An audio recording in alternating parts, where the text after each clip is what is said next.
In this example, we will find out the electric field due to a disk of charge at a point P which lies at a distance x along the axis of the disk. And what we are given is that the total charge on the disk is Q, and this charge Q is distributed uniformly around the surface of the disk at the rate of sigma coulomb per meter square, and this is also known as the surface charge density of the disk. So if tomorrow you see a problem which says that I have a disk or I have some area with the surface charge density of x coulomb per meter square, you should know what they are talking is that you have a uniformly distributed charge with these many coulombs per unit area, and so this is my surface charge density. So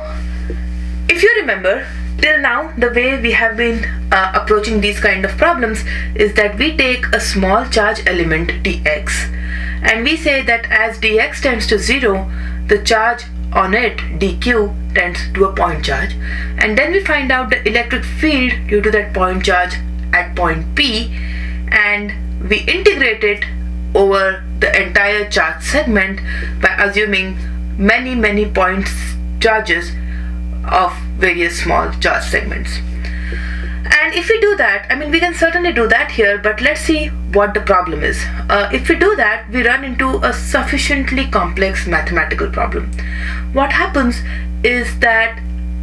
if I take my charge element dx, then I end up with two integrals. One integral is when the dx travels from the center to the radius, and so I get a small sliver of the disk like this, and I have to find out the resultant electric field due to this, and then I'll have to move this around the radius of the disk to complete the entire disk. So I end up with two integrals. And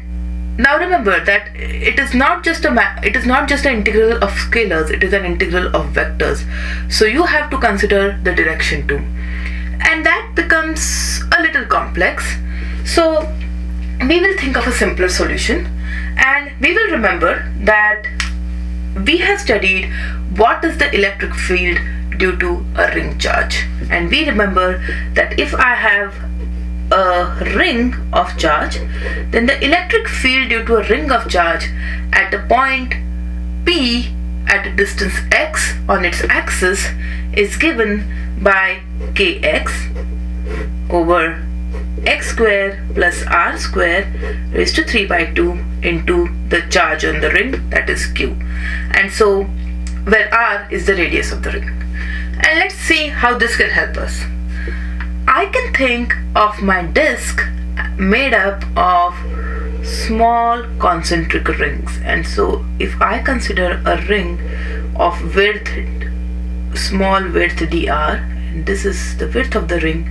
dr, and radius is r, then if I have a charge dq on the ring, then I can write that my dE is equal to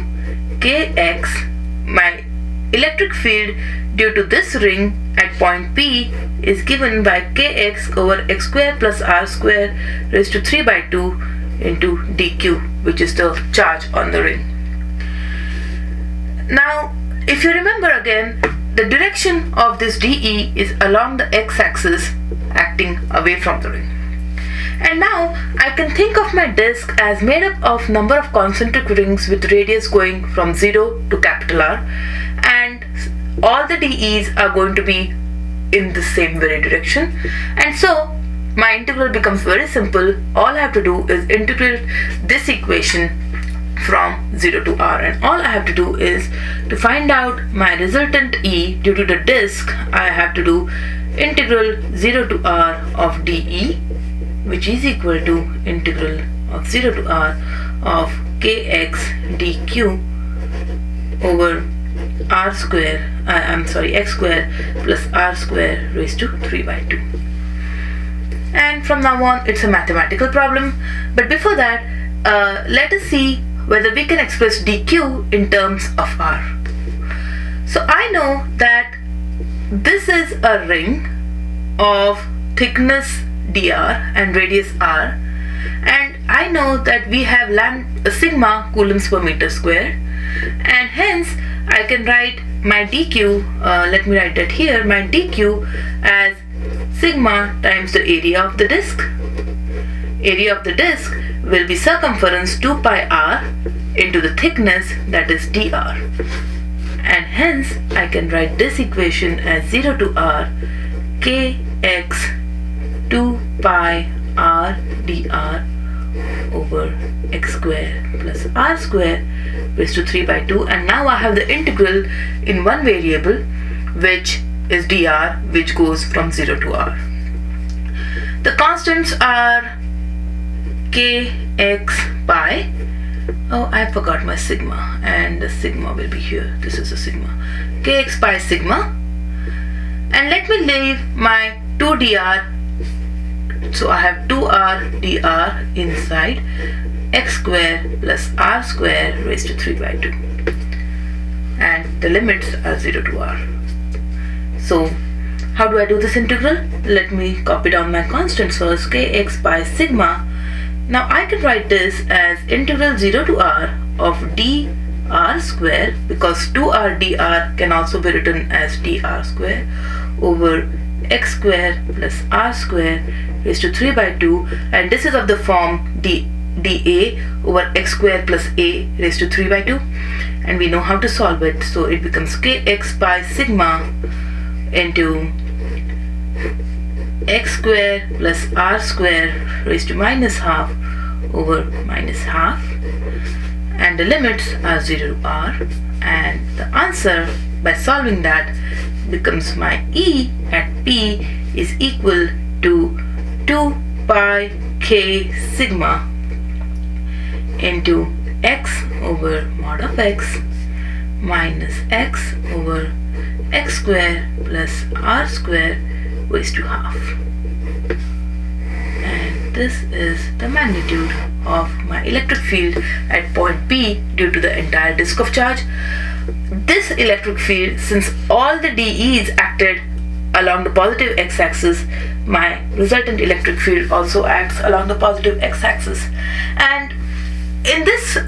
example, if you ignore the mathematics for a minute, it is really obvious how the concept of electric field can help us in finding electric force. Because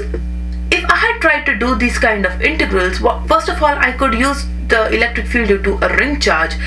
to find out the electric field due to the disk of charge. And if I tried to do it by using first principles of Coulomb law, this would have been difficult to do. And these kind of things we should always remember, that whenever you have a surface, a little complex distribution of charge, you should try to use different types of elements which can make your mathematics a little simple.